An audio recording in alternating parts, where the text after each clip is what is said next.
Hello, Acho. Let's see this question. The question says, what is credit? How can credit be both as asset as well as a debt trap? Credit क्या है और credit कैसे asset और डेब्ट trap दोनों हो सकते हैं, इसके हमें आर्ग्यूमेंट देने हैं. So credit refers to an agreement in which the lender supplies the borrower with money, goods or services in return for the promise of future payment. देखो, क्रेडिट का मतलब क्या है कि हम किसी एक व्यक्ति को कोई चीज दे रहे हैं, ठीक है. तो मतलब जैसे आप ये समझो ना, जैसे अगर आपने देखा होगा आपके पेरेंट्स जॉब करते हैं, तो पेरेंट्स के अकाउंट में जब सैलरी आती है तो किस चीज का मैसेज आता है? क्रेडिट का, कि आपके अकाउंट में सैलरी आ चुकी है, तो ये क्रेडिट है. और वहीं पे जब अकाउंट से पैसा जाता है, ठीक है, ये यहाँ पे आप इसको ऐसे ले लो, फोन में आता है ना जैसे, तो ये इनकम हो गई है ना, कि इनकमिंग. तो जब इनकम आती है तो क्रेडिट, और जब वो जाता है तो इसको हम क्या बोल देते हैं? डेबिट. That is expenditure.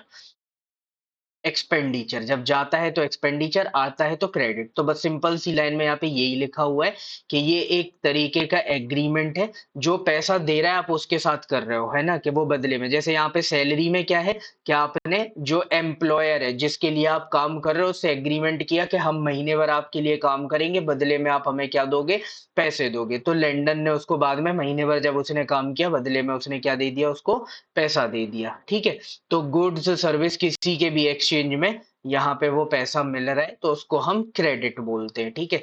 अब क्रेडिट कमोडिटी का भी हो सकता है, पैसे का भी हो सकता है, गोल्ड का भी हो सकता है, चेक का भी हो सकता है, कुछ भी उसमें इंक्लूड हो सकती है. अब आते हैं क्वेश्चन के सेकंड पार्ट पे कि क्रेडिट कैसे एसेट और डेब्ट ट्रैप दोनों है. देखो, अगर आपने क्राइसिस के टाइम पे कोई क्रेडिट लिया है, ठीक है, अगर आपने क्राइसिस के टाइम पे कोई क्रेडिट लिया है, अपने बिजनेस को बढ़ाने के लिए लिया है, या फिर अपनी इनकम को इंक्रीज करने के लिए, और उसको आपने टाइम से पे कर दिया, तो फिर वो आपके लिए एसेट हो सकता है. जैसे अभी कोविड आया, तो कोविड में किसी का बिजनेस बंद हो रहा था, उसने बैंक से लोन लिया अपने बिजनेस को बचाने के लिए, और फिर उस पैसे का सही तरीके से इस्तेमाल करके उसने उस पैसे से और ग्रोथ की, और बाद में वो लोन टाइम पे चुका दिया, तो वो क्रेडिट क्या हो गया उसके लिए? वो एक असेट हो गया, कि अब कोविड चला गया तो वो जो उसने एक्स्ट्रा सामान खरीदे थे वो तो उसके पास रह ही गए, तो अब वो डबल इनकम कर रहा होगा वहां पे.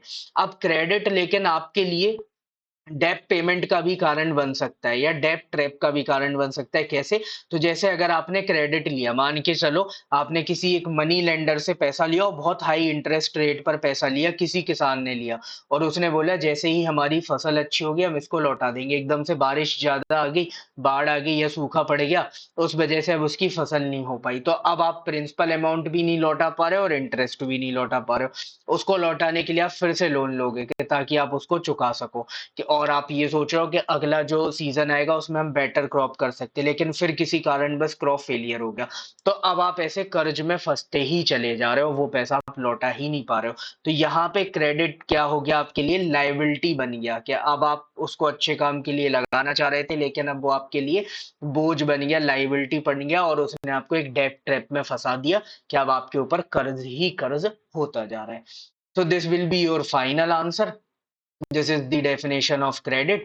And this part says why credit is an asset, and this part answers why credit leads to you into debt trap. So, hope you understood it well. Best of luck. Thank you.